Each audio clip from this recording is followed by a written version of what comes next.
আজকাল সমাজে যে বিয়ে ভাঙার হিড়িক পড়েছে তা অনেকটা নির্ভর করছে শাশুড়ি এবং ননদের ষড়যন্ত্রের কারণে।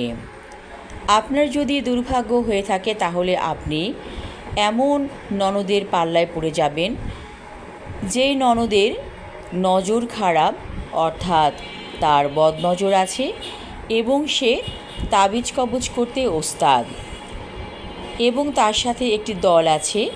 সেই দলটি তাকে এই কাজে খুব ভালো রকমভাবে সহায়তা করে থাকে।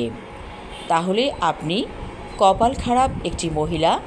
যদিও কপাল খারাপ কথাটি আমরা বলতে চাই না, তারপরেও আমি বলতে বাধ্য হলাম যে এটি হচ্ছে আপনার দুর্ভাগ্য। সে আপনার জীবনের সাথে এমন প্যাচ খেলে যাবে যা আপনি কল্পনাও করতে পারবেন না। এই যে ষড়যন্ত্র করা, এটি হচ্ছে একটি মহাপাপ, কিন্তু তাদের তো আর পাপবোধ নেই। তারা সমাজে এমনভাবে চলবে যেন ভাজা মাছটি উল্টে খেতে জানে না। তারা 5 ওয়াক্ত নামাজ পড়বে এবং তার পাশাপাশি তাবিজ কবজ করে মানুষের অনিষ্ট করে থাকবে। এবং তাদের দলে যারা আছে তারাও এই কাজটি করে থাকে, কারণ একজন মানুষ যখন খারাপ কাজটি করছে এবং সেই মানুষটি যখন একটি দলের সাথে আছে, তারা সবাই খারাপ কাজ করছে। তাহলে কি তারা জান্নাতি? অবশ্যই না, তারা হচ্ছে জাহান্নামী। কারণ আল্লাহ তাদেরকে পরীক্ষা করছেন। তারা তাবিজ কবজ করে অনেক কিছু পেয়ে যাচ্ছে এবং ভাবছে তারা যে আল্লাহ তাদেরকে পছন্দ করছে। আসলে আল্লাহ তাদেরকে পরীক্ষা করছেন মাত্র। যে মানুষটি তাবিজ কবজ করে স্বামী স্ত্রীর মধ্যে বিচ্ছেদ ঘটায় এবং স্বামীকে তার স্ত্রীর কাছ থেকে ফিরিয়ে রাখে, তার মতো জঘন্য পাপাচারী আর কিছুই হতে পারে না। একদিন তাকে দুনিয়া ছাড়তে হবে এবং তাকে জবাবদিহি করতে হবে। তার সাথে যে বয়স্ক মহিলাগুলো আছে তাকে সহায়তা করছে এবং এই পথে যারা তাকে এনেছে তারা সবাই জাহান্নামী। এবং তারা প্রত্যেকেই কী করছে? তাদের ছেলের সংসারে ভাঙন সৃষ্টি করছে, হয়তোবা বোন তার ভাইয়ের সংসারে ভাঙন সৃষ্টি করছে। মানুষ বিয়ে শাদির মাধ্যমে হালাল সম্পর্কে লিপ্ত হয়। সেই সম্পর্কে যারা বিষ লাগিয়ে দেয় এবং সেই সম্পর্কটা যারা ভাঙতে চায় গোপনে তাবিজ কবজের মাধ্যমে, তাদের মতো পাপাচারী আর নেই। হয়তোবা সেই স্বামী স্ত্রী অনেক মিলমিশ ছিল, তাদের এই মিলমিশ দেখে হয়তো যেই ননদের নজর খারাপ সে হিংসা করল এবং ভাইয়ের সম্পদ সম্পূর্ণভাবে দখল করার জন্য সেই ভাইয়ের বউকে তাবিজ করে তার ভাইয়ের কাছ থেকে ফিরিয়ে রাখল বছরের পর বছর, দিনের পর দিন।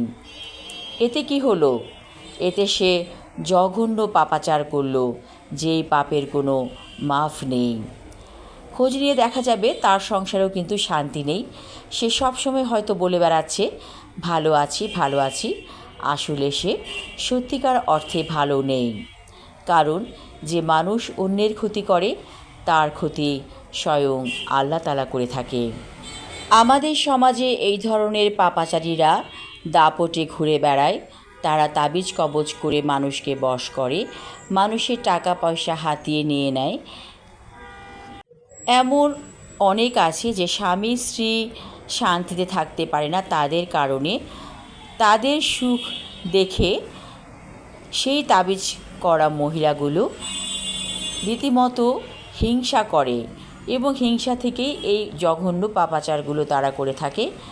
আমার কাছে একটা ব্যাপার ভেবে অবাক লাগে, যে মহিলা তাদেরকে প্ররোচিত করছে তারা কেন এই পথে এসেছে? তাদের কি কোনো স্বার্থ আছে? তাদের তো কোনো স্বার্থ নেই। তাহলে কেন তারা এই কাজে সহায়তা করছে? তারা কি জানে না তারা পাপাচারী? একজন মানুষ আপনাকে বলল আমাকে এই কাজটি করে দাও, আপনি করবেন? আপনার কি বিবেকে বাধে না যে একটি সংসার আমি কেমন করে ভেঙে দিব? যে সংসার ভাঙা আল্লাহ অপছন্দ করেন। সংসার ভাঙা হচ্ছে মসজিদ ভাঙ্গার মতো অপরাধ, তারপরেও কেন আপনারা এই পথে পা বাড়িয়েছেন? আপনাদের সংসার আছে, সন্তান আছে, এই অভিশাপ আপনাদের সন্তানের উপর পড়বে। এমনও তো হতে পারে আপনার সন্তানকে আল্লাহ কেড়ে নিতে পারে আপনার এই পাপাচারের কারণে। হয়তো একজন মহিলা তার স্বামী সন্তানকে নিয়ে সুখে আছে, তার সংসারে কেন চোখ দিচ্ছেন? আবার আরেকজন মহিলাকে লোভ দেখিয়ে দিচ্ছেন। সেই মহিলাটি ওই মহিলার সংসার ভাঙার জন্য উদ্গ্রীব হয়ে আছে। কত বড় লজ্জাস্কর ব্যাপার এটি!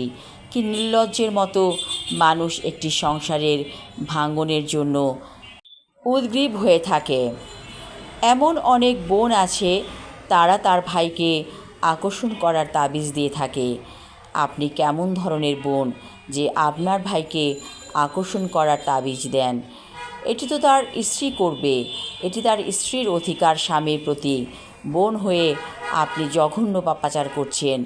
আপনি কি নির্লজ্জের মতো এই কাজটি করছেন গোপনে? আপনার লজ্জাস্থানে কি কোনো লজ্জা নেই? আপনাদের মতো পাপিষ্ঠা বোনের কারণে অনেক ভাইয়ের সংসার ভেঙে যায়।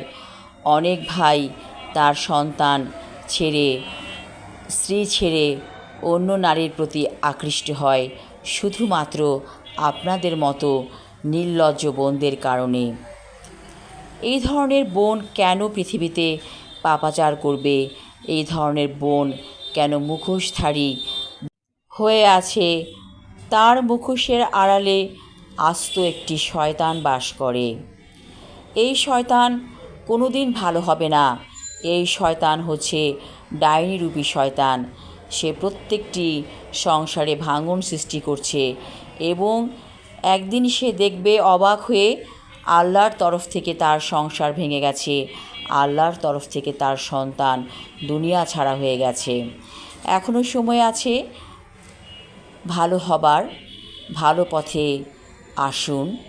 আপনার দলে যে মহিলাগুলো আছে জঘন্য পাপাচারী মহিলা, তাদেরকে সাবধান করে দিন, কারণ আল্লাহ সব দেখছেন।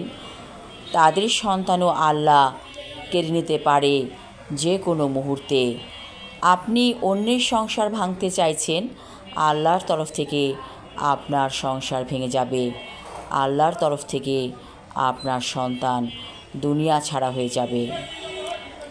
এই কথাগুলো বললাম সমাজের কিছু মানুষের উদ্দেশ্যে, কারণ আমরা জানি যে আমাদের সমাজে কিছু খারাপ মানুষ আছে যারা প্রতিনিয়ত প্রত্যাশা করে অন্যের ক্ষতির। তারা একবারও ভাবে না যে অন্যের ক্ষতি করলেই নিজের ক্ষতি হয়। আপনার কিন্তু বড় রকমের ক্ষতি হয়ে যাচ্ছে, আপনি বুঝতে পারছেন না। তাই অন্যের ক্ষতি করা থেকে বিরত থাকুন। আর যে মহিলাগুলোর সাথে দল বেঁধে এই পাপাচার করছেন, সেই সব মহিলাসহ আপনারা জাহান্নামে নিক্ষিপ্ত হবেন, দোজখের আগুনে দুনিয়াতেও জ্বলবেন, আখিরাতেও জ্বলবেন। তাই তাবিজ কবজ বাদ দিয়ে দিন, ভালো পথে আসুন। অন্যের রিজিক, অন্যের টাকা পয়সা, অন্যের ধন দৌলত কেড়ে নেবার পদ্ধতি বাদ দিয়ে দিন। আপনি নিজের যা আছে তা নিয়ে সন্তুষ্ট থাকুন। অনেক খেয়েছেন মানুষের সম্পদ, অনেক খেয়েছেন মানুষের টাকা পয়সা ধোঁকা দিয়ে, এসব বন্ধ করে দিন। সবাই ভালো থাকুন এই শুভ কামনা করছি। ধন্যবাদ।